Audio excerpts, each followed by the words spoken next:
Right, so hello and welcome back to another Reddit video. Today we're looking at more of the top posts of the week from r/EntitledParents. Christian holier than thou entitled mother is back, and this time I'm not so nice. So to give some background, every Christmas me and my wife do our own version of Secret Santa, where we find a family in our church or surrounding community that is very financially strained and might not be able to afford Christmas gifts that year and buy gifts for everyone in that family. This has to be the 4th year we've done this, and quite frankly it's a very rewarding experience to deliver holiday joy to a family in need. We mainly find our family secretly by asking church friends if they know of a family that's going through a very tough time financially. Most of the time, the family either knows a Secret Santa is helping that year or is completely blindsided Christmas morning with special delivery. Although, due to current events, we plan to load the presents on their doorstep and ring the doorbell as we get the family's reaction from the sidewalk. Now, onto the story. We got our information for 2 separate families that needed help this year, and me and my wife were planning out which gifts to buy for both families, the gift budget, etc. During our brainstorming session, I got a phone call from a number I didn't recognise. When I picked up, it was a kid's voice, informing me that my mother would like to talk to me. I could hear the kid hand the phone to someone else, and then I was greeted by a familiar voice, the entitled mother of the story, aka my friend's aunt. "Hello, OP," said the entitled mother. My eyes grew wide and I silently cursed under my breath. "Entitled mother, to what do I owe the pleasure?" "Well," said the entitled mother, "I'm glad you asked. My nephew mentioned during a family Zoom call earlier that you were buying Christmas gifts for random strangers this year and how commendable your charitable giving was. I was mildly flattered by my friend's words, but at the same time I was just wishing that he would have kept his mouth shut." "Well, he is correct. I'm doing a Secret Santa this year." "Perfect," replied the entitled mother. "That's why I wanted to call you." "Oh, you know a family in need?" I replied. "Yes, me," replied the entitled mother. One thing I should point out about the entitled mother is that I learned from my friend that she used to be married to a rich guy whose family owns some oil fields. From what I understand, when they divorced, she didn't get ownership of the family assets. Despite this, she still stuck the guy with alimony and gained 70% custody of their child. Now back to the story. "You need help?" I asked. "Yes," she said. "You see, I really wanted to get my son a PS5 for Christmas, and since my gift budget is already strained this year, I'd figured you could step up and help me bring him some holiday joy." At this point, I was already suspecting that something very suspicious was going on here. "What do you mean that your gift budget is already strained?" "Well," she said, "my car broke down and I decided to buy a new one." "Well, that is unfortunate," I said. "Hopefully your new car is reliable." "It sure is," she said. "I decided to treat myself to an early Christmas gift and bought one of those brand new Cadillac Escaladas." I just so happened to have my Chromebook in front of me during the call, so I used it to look up the MSRP for a new Escalada, which had a starting price above $75,000. At that moment, a very cold anger had started to arise in me, much akin to my previous encounter with the entitled mother. Here she is again trying to take advantage of me, just to get a PS5 for her kid, while she blows money on a Cadillac. She could have bought a much cheaper car, and could still have had money left over for multiple PS5s, and could have had money left over from that to buy gifts for multiple families. My wife could see that I was not in a good mood, and looked concerned as I walked into my office. I may have been nice to the entitled mother before, but this time I was going to give her a piece of my mind. "So," she said, "going back to the PS5, if you could get one with a few games..." I cut her off. "No." "Excuse me," said the entitled mother.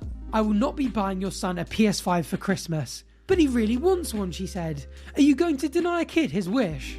"Let me tell you something about my charitable giving," I said. "It goes to families that barely have enough to get by at the end of the day, and are staring down the barrel of choosing between rent and Christmas gifts, not entitled people like you who have poor spending habits." The entitled mother scoffs. "Why, I never.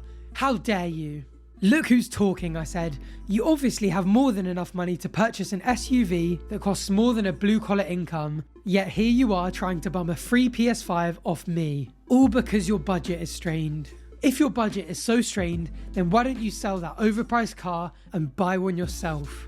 "You should watch your tongue," said the entitled mother. "You know, the Bible says that younger generations should be subject to your elders." Now this pushed me over the edge. At this point, I was fuming and had decided that it was time to burn a bridge with the entitled mother. You know what, I said? Maybe if you spent more time actually reading your Bible instead of thumping it all the damn time, you'd be more thoughtful of people other than your freaking self. Hell, maybe you'd be the one doing the Secret Santa. Don't you ever call my phone again. Clearly you are someone who is not worth wasting my time on. I'd wish you a Merry Christmas, but maybe even that's too good for you. And I hung up.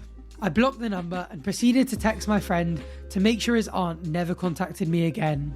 Oddly enough, I didn't need to take time to calm down. Telling the entitled mother off was actually quite cathartic. I don't know about you guys, but a rich person trying to use the Bible to guilt someone into giving them gifts intended for the poor, especially around Christmas, doesn't sound very Christian to me. Not sure Jesus would approve of that one. My friend's entitled parent thinks I made up my severe allergy and then shames me for throwing up.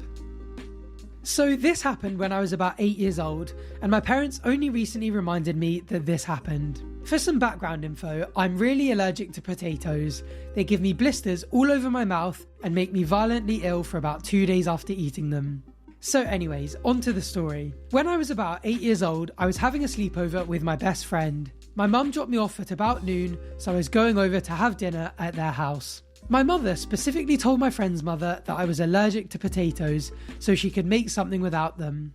When dinner came around, my friend and I went to eat. His mother had made us a casserole, but little did I know the main ingredient was potatoes. We ate dinner, then went and played until we went to bed. At around midnight, I woke up with a mouthful of bleeding blisters. I ran to the toilet and started violently throwing up, and let me tell you, stomach acid does not feel good on open blisters. I was crying on the floor, blood and puke leaving my mouth when the mother walked into the bathroom. She tells me that I need to stop being so dramatic if I want to go anywhere in life, and that allergies aren't real unless you let them. Just a reminder, she's saying this to a crying 8-year-old child who's dry heaving over a toilet, bleeding from the mouth.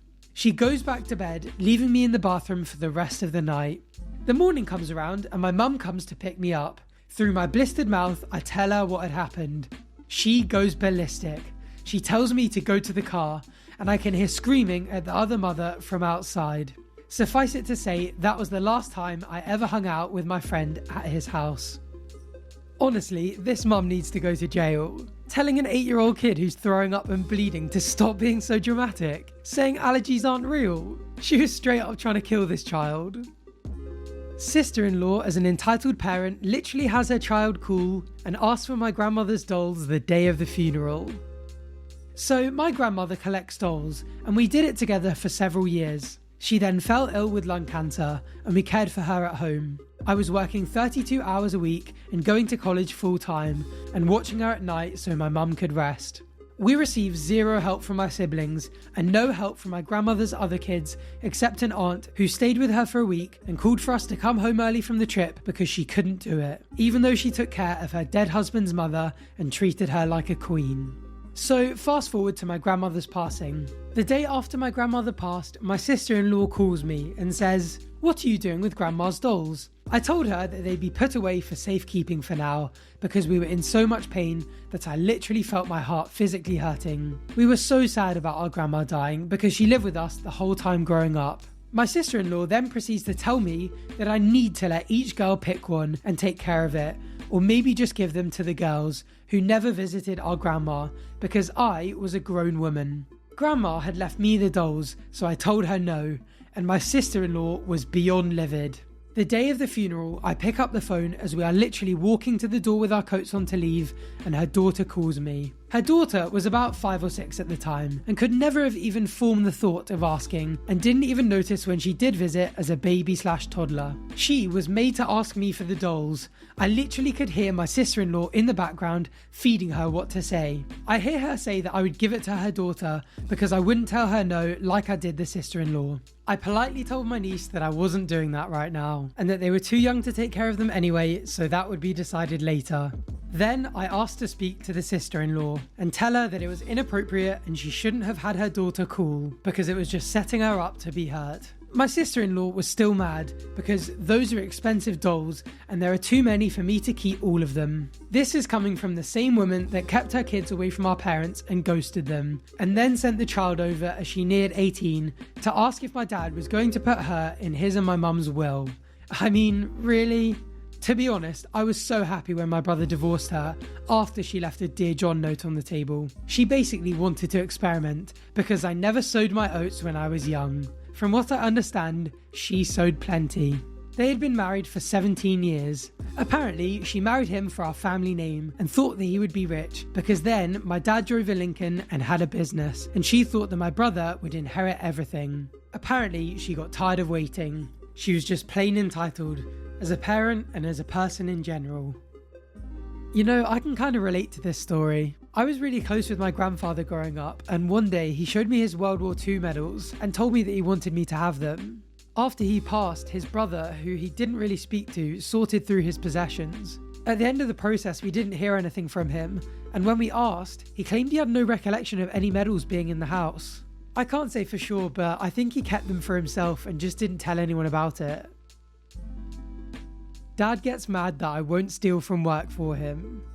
So this just happened not even 30 minutes ago. For reference, I'm a 23-year-old male and a nurse at a hospital that's been pretty overrun with recent events, and as such, we've been pretty short on PPE.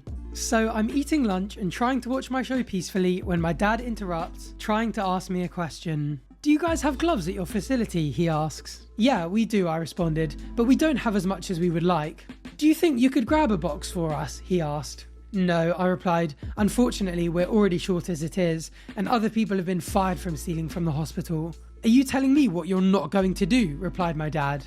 "Listen, I'm not losing my job to steal gloves for you when you can just buy some at the store." At this point, he walks off in a huff, thinking I was being disrespectful for not depriving myself and my co-workers of the supplies we need to protect ourselves. I am so glad I'm moving out next month.